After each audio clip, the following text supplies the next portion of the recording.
Chers amis, bonjour. Privilégiés de Dieu, amis de l'espace coaching, dépassons nos limites. Moi, c'est Dr Koudio Otokpanou, je suis médecin et coach en développement personnel et professionnel.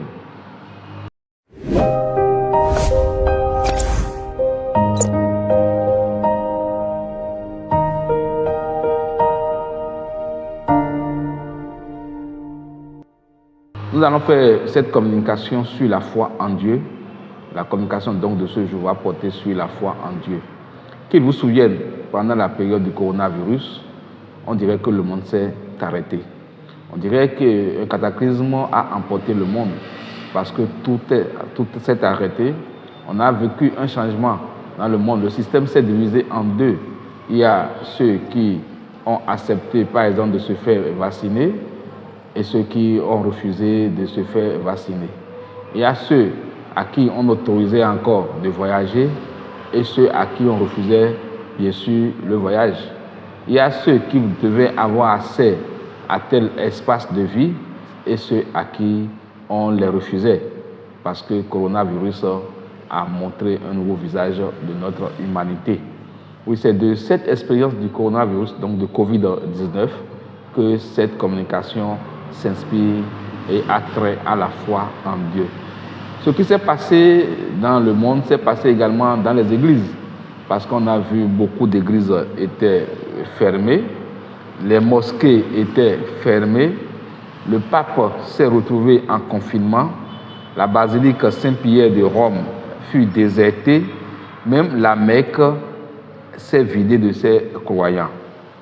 Beaucoup d'images religieuses nous ont montré que la vie humaine va au-delà de cette construction de main d'homme qui incarne la relation entre l'homme et Dieu. Oui, dans ce désastre que nous avons connu, qu'est-ce qui nous est resté? Il faut se poser la question. Pendant le coronavirus, pendant le confinement, pendant qu'on séparait les uns des autres, qu'est-ce qui est finalement resté à l'homme? Ce qui resta à l'homme, c'est bien sûr la foi en Dieu. Oui, la foi en Dieu, surtout en période d'épreuve, en situation de difficulté. Qu'est-ce qui peut te rester à toi et à moi? Nous connaissons tous des difficultés. Nous connaissons tous des épreuves, les plus lourdes les unes que les autres, les plus difficiles à accepter les unes que les autres, les plus meurtrières aussi les unes que les autres. Mais finalement, au-delà de ces épreuves, qu'est-ce qui doit nous rester? Pour trouver la question à cela, je dirais qu'il nous reste la foi en Dieu. La foi en Dieu, c'est la conviction d'avoir ce que tu n'as pas encore eu. La foi en Dieu, c'est d'avoir ce que tu as avec une ferme conviction que Dieu n'est ni à l'Église, ni au Vatican, ni à la Mecque, mais qu'il est en toi et toi en lui. Je reprends cette partie. La foi en Dieu, c'est d'avoir la ferme conviction que Dieu n'est ni à l'Église, ni au Vatican, ni à la Mecque, mais qu'il est en toi et toi en lui. Oui, ton point de vue, je veux l'accepter, je veux l'écouter, mais je voudrais que tu comprennes que Dieu n'est ni dans ces bâtisses faites de mains d'hommes.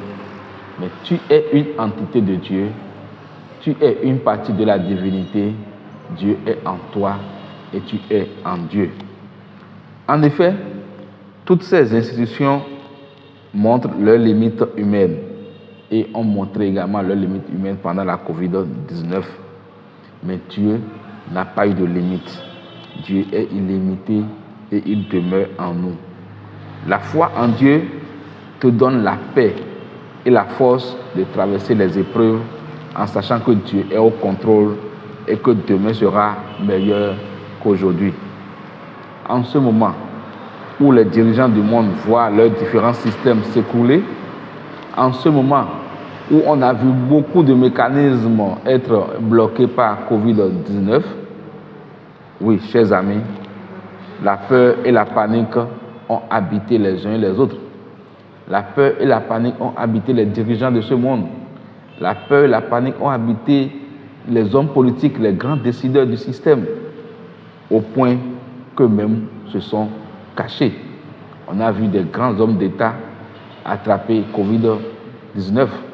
On a vu des gens frôler la mort, comme on a vu beaucoup sont également décédés.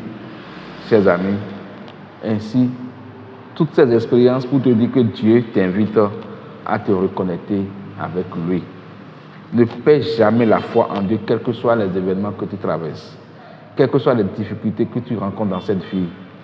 Car après l'écroulement de ces peurs, de ces paniques, de tous ces édifices religieux et temples montés par les mains d'hommes, seule la foi en Dieu subsistera.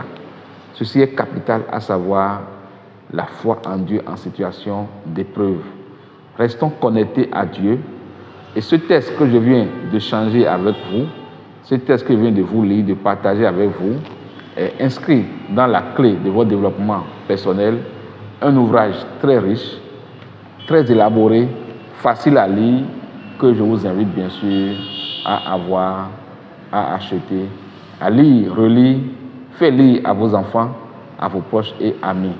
Dans tous les cas, ne cessons jamais d'agir, car Dieu est dans l'action, Dieu bénit l'action, Dieu est dans agir. Ayons l'audace d'oser et disons-nous à la semaine prochaine.